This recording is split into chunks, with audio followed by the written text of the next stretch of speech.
Here I'm just going to do a quick one on trance leads. Here I've got a basic Sylenth set up here. There's sort of a soary sound. Now, typically they're fairly easy to set up once you know how. In Sylenth you've got like 8 voices per part that you can have.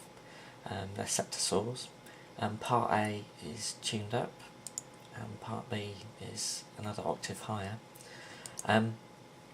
What you do is you set the D tune quite high. Here they're nearly 50%, and stereo widths, so each of the voices are spread out over the stereo field, and then they're panned, so one side here on part A is panned there, and then the other part is panned to the other side, and then the second part, an octave higher, panned the same way again, slightly more towards the centre, so it sort of really stacks the lead up in the stereo field, and they're slightly detuned as well, again at about 50%.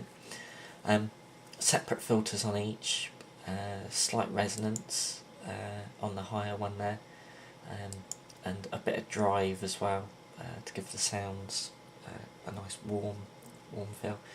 And then usually I'd have another filter controlling the shape, so if I need a really fast lead I'd bring it to that sort of teardrop shape,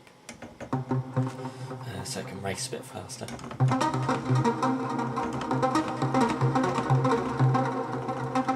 Yeah, very short stabby notes there. And then if I want sort of more stab leads, sustain, then I'd bring the filter up, have the shape more open.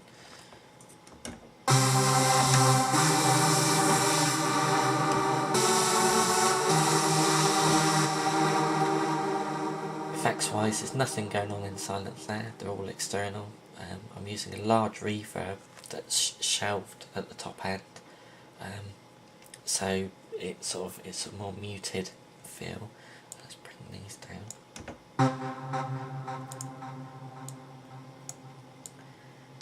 Take the echo off so you can hear the reverb.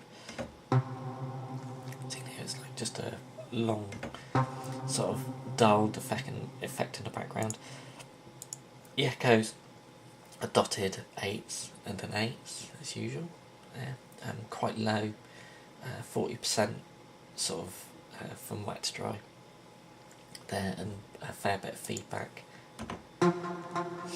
And then just channel strips, there's a phaser there as well, to give it a bit of movement when it's opened.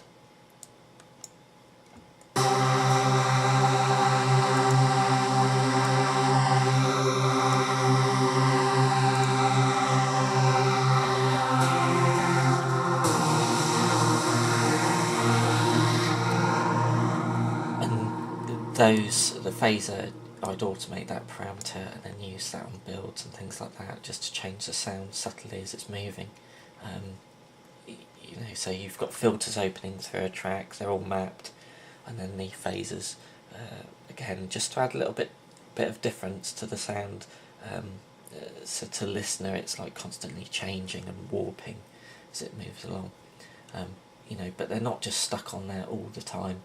Everything's used in sort of small amounts. Even the delays would be controlled during a track if I thought they were getting out of hand, and then waves at the end, just to lift the sound a bit. It's crushed like a little bit, just to make it stand out in the mix a bit more.